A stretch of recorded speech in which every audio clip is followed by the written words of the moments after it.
भाई बाकी चीजें साइड में करो, ये बताओ पहले कि रियान पराग भाई कौन सा वेप पी रहे थे। हेलो, क्या बोला तूने?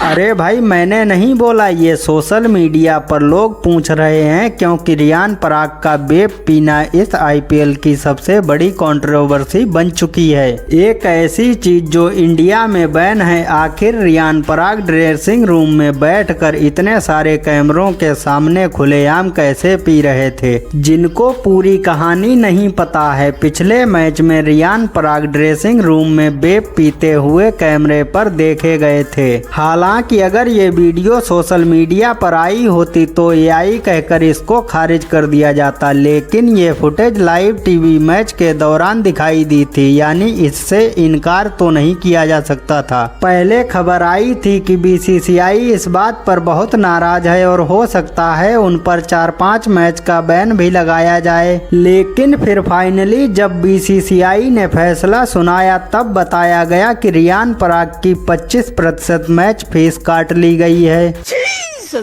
भाई अब मुझे यकीन हो गया है कि पराग भाई का कोई भयंकर जुगाड़ तो है बीसीसीआई में, वरना इतने सस्ते में डेफिनेटली कोई और प्लेयर होता तो वो नहीं छूट पाता है कि नहीं। यहाँ पर मैं आपको एक और बात बता देता हूँ, जब राहुल द्रविड़ ने राजस्थान छोड़ी थी तो ये कॉन्स्पिरेसी थ्योरी ये पता चल रही थी कि रियान पराग राहुल द्रविड़ के साथ कंफर्टेबल नहीं है, क्योंकि वो उनके सामने खुलकर स्मोक नहीं कर पाते थे। अब समझ आ रहा है कि हो सकता है कि बात सच ही हो, वेप पीना या कोई तंबाकू प्रोडक्ट इस्तेमाल करना स्वास्थ्य के लिए हानिकारक होता है। दोस्तों ये बात तो हमें पता है, लेकिन पराग भाई के लिए कम से कम पहली इनिंग में तो ये काफी फायदेमंद साबित हुआ, क्योंकि कल के मैच में जो दिल्ली के साथ इनका मैच था उसमें इन्होंने टॉस जीता और पहले बैटिंग की। सबकी नजरें मिचेल स्टार्क वर्सेस सूर्यवंशी पर आकर टिक गईं। इस टूर्नामेंट में मिचेल स्टार्क के भाई बंधु जो हैं यानी जॉस हेजलवुड और पैट कमिंस, उनको पहली बॉल पर वैभव सूर्यवंशी बाउंड्री लगा चुके थे।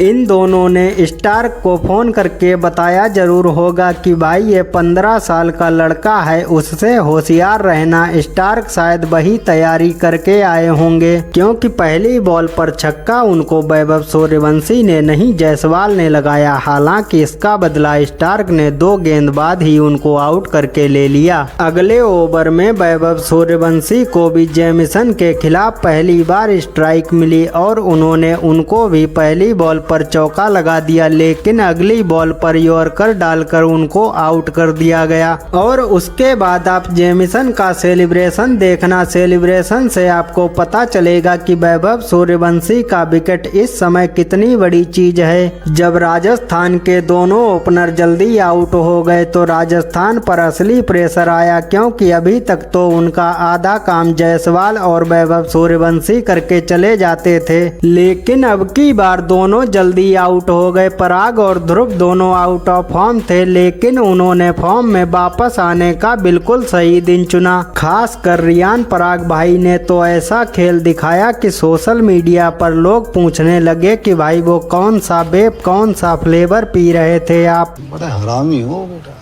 रियान पराग भाई ने तो ऐसा खेल दिखाया कि अगर अनन्या पांडे ने मैच देखा होगा तो इम्प्रेस हो गई होगी। हालांकि रियान पराग अपनी वेल डिजर्व सेंचुरी नहीं बना पाए। 90 रन बनाकर उन्होंने आईपीएल इतिहास का अपना सेकंड हाईएस्ट स्कोर बनाया और राजस्थान के लिए एक बढ़िया बेस तैयार कर दिया, जिस पर फरेरा भाई ने शानदार फिनिश किया। ये लगातार तीसरा मैच था जब फरेरा ने राजस्थान के लिए बढ़िया फिनिश किया, लेकिन ये वाला दिल्ली को खास कर थोड़ा चुभा होगा, क्योंकि पिछले साल तक फरेरा दिल्ली के लिए ही खेलते थे। उन्होंने ही दिल्ली से राजस्थान ट्रेड किया था और फरेरा ने 14 बॉल में 47 रन बनाकर दिल्ली के खिलाफ ही राजस्थान को बढ़िया फिनिश दिया और राजस्थान के टारगेट को 225 तक पहुंचा दिया। जितनी जल्दी राजस्थान के ओपनर गिर गए थे उसके हिसाब से उनके लिए 225 का टारगेट बेहतरीन था। ऊपर से राजस्थान राजस्थान के पास एक साइकोलॉजिकल एडवांटेज था